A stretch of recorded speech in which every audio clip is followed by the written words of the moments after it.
ना लड़का भी ना लड़की भी। लेकिन रोज लड़की आवती है तो हंसत आवती है, आज रोत आवती है। जो गोमी सजले दिए का बात गड़बड़ का बात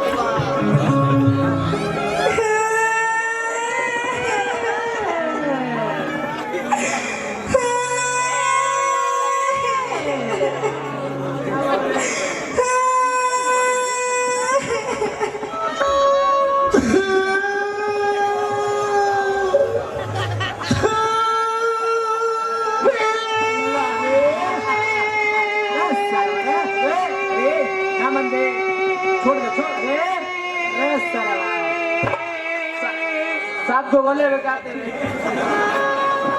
अरे अब ते अपन मंडली के झगड़ा मैच करते पड़े। अच्छा अरे अजी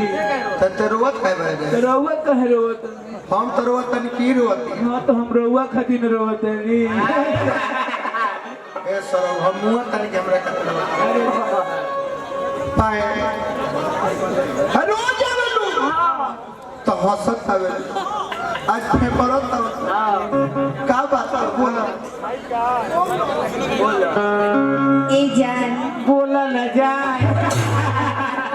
अब हे जान के देख नहीं आवत नहीं तने है जान हिट के देख होते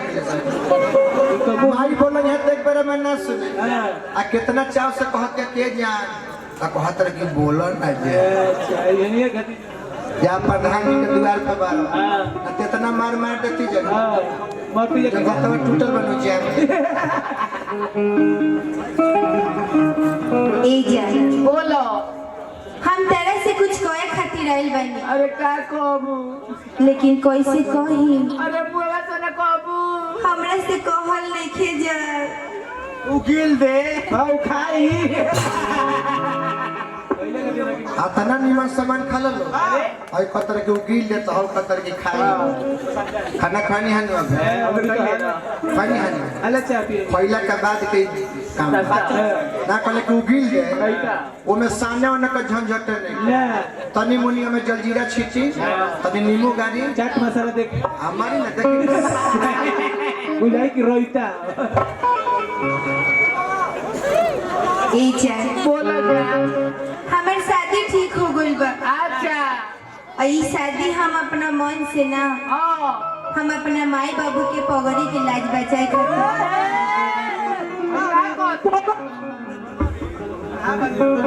पानी का पगड़ी के हाँ तो भाई अगर माइक चोरी हारी नहीं बड़ी महंगा जरा सा हाँ हाँ बोल बोल ए जान बोलो ई शादी तो हम अपना मन से नहीं करो, हां कुछ हमार मजबूरी बा। तोर मजबूरी बा हाँ अरे तेरी हमार जरूरी हो बरे एहो मौके बड़े सारा अब बुझे तन के करना जरूरी बा। अब 12 बजी ना जहाँ 12 बज कि 2-4 चप्पल के जरूरी एकरा हो जाए या अपन खोराकी बताओ हां लेकिन अगर जूता चलत मालिक ना पाए आज हम जान बानी कि तू जितना बात बतियोले बा सब झूठ बतियोले बा जब प्यार कइले बा हां लोकल प्यार लोकल हाँ भाई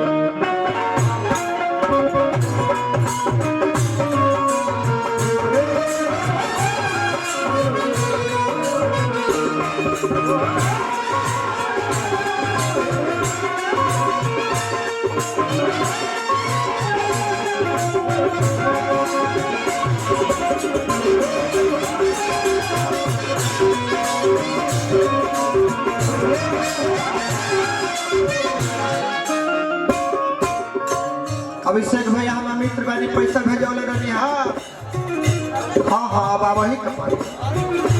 पाए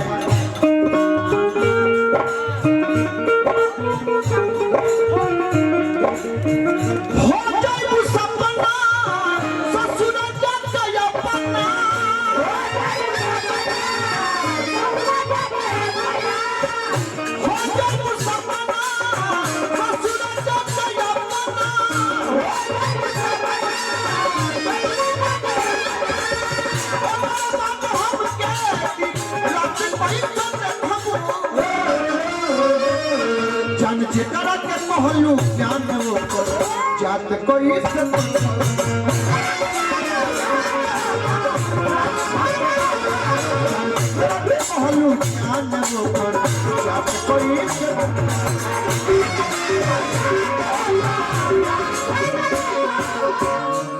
यही सही तरह हम कही पिता एंटरटेनमेंट का मन मिलने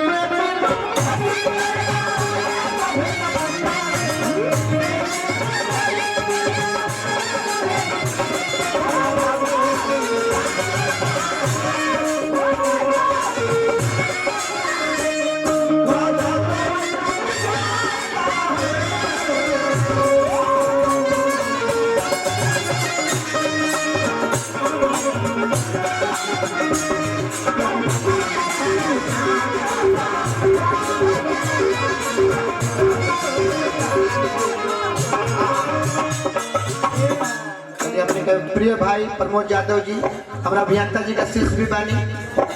स्वर्गीय संजय एक्सप्रेस जी के भगिना बानी हमारे अनूप भैया सुनील भैया भी जयनगर से हजारों रुपये पुरस्कार यहाँ के भतीजा दे गए हैं एगो फोटो हो जाए जरूरी बा ढेर दिन हो गए फोटो भैया रोकी अभिषेक भैया बानी हम परम मित्र बानी हजारों रुपये पुरस्कार दिले बानी देखो नहीं कि भाई सकेता में पड़ल बा पैसा दो लेकिन अभिषेक भैया हम जगह खातिर कमात रही जगह खातिर जियत रही उहे छोड़ के जाती है आई जब रही ना तो हम जियब ना जब जियब ना तो पैसा ले तो हम अरे पैसा ले ली रहो पोत्र काम करिया कर हां पतन गिलास पीने के पड़ी हां बुनियादी छना के न पड़ी हां 5 गो डोम खिया दे बड़ी खर्चा आई तो पांचों के पांचों सरवाई खत्म करे ई हमरा में जिया तरह से हमरा बुनिया छना के फेर पड़ अनोरे पे समने के देर भल स्कॉर्पियो पे चढ़त रहो मार्केट में आ गइलो लेदर लाग गई 10 लोग जाने लागो अरे घर तो सोनो पहिले तोरा अच्छा तोहरे चलते मार्केट की ना स्कॉर्पियो की ना को कदिन के चलते स्कॉर्पियो की ना को ए बबुआ स्कॉर्पियो को हम अकेले हां अरे तू हम बैठल बन के आज भी हमारे जहात बारू छोड़ी जमाना एक जात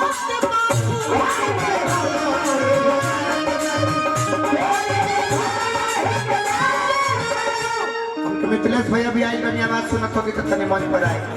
मिथिलेश भाई आज भी हमारे जहात बारू छोड़ी जमाना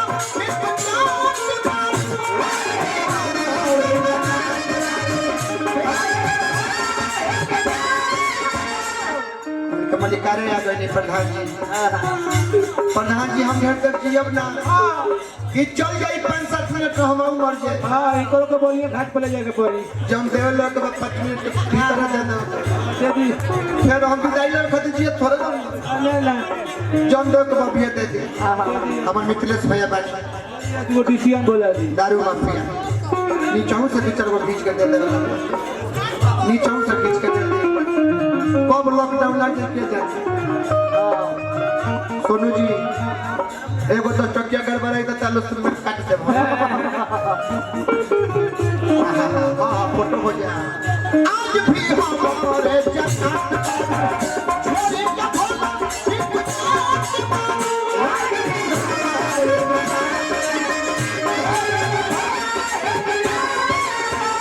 फोटो खींचे में मिथिलेश भैया का हम स्वागत ना कोई हाई दादा अरे हबर पक चले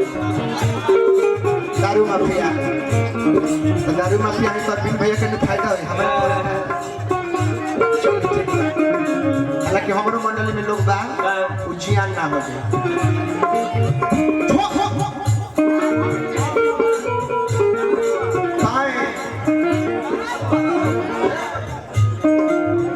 आज भी हमारे जन्नत बारू छोड़ी के भला एक जात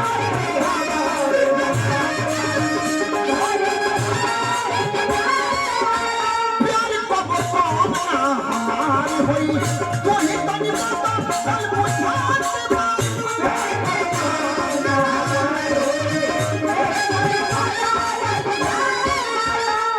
अखिलेश यादव जिंदाबाद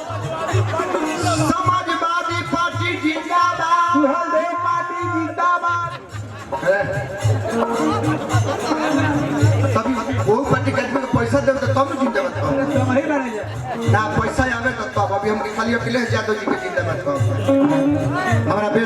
ब्याह की बात नहीं प्यार को कम ना मान होई तू ही तनी चल बुझा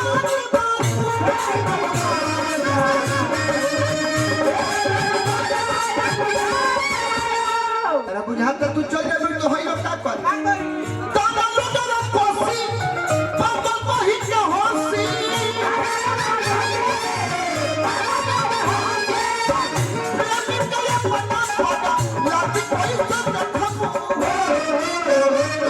जान जेकर के कहलू जानो जात कोई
कारो के धरती से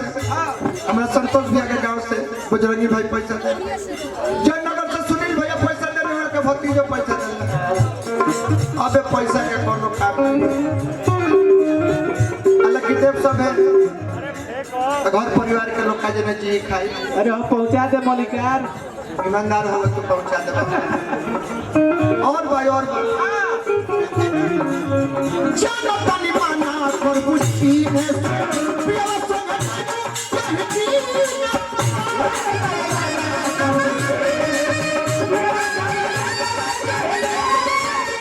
छोल हो चल खातिर दिल में तू रखल रहूंगा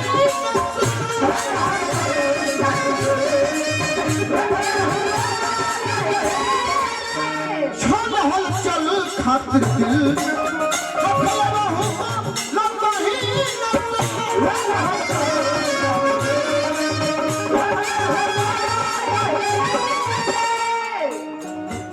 वशिष्ठ यादव जिला पंचायत प्रत्याशी वार्ड नंबर 13 जय अखिलेश जय ओम प्रकाश सुनील भैया के सौजन्य से पुरस्कार मिल नारायण जी के बना के रखे और कुछ मुझको बोलो भोल नहीं बोलो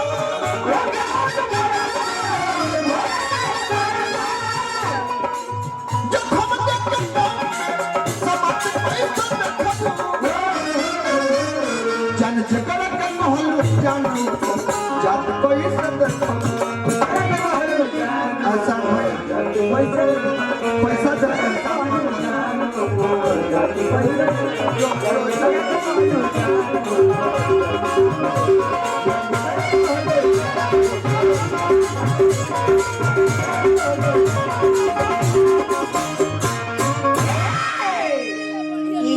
बोलो हम तो रोरा के थाहत रहनी हो कि रोरा हमरा से कितना प्यार करीले भागत रहलू हो एक दिन बहुत तारा के थाई दे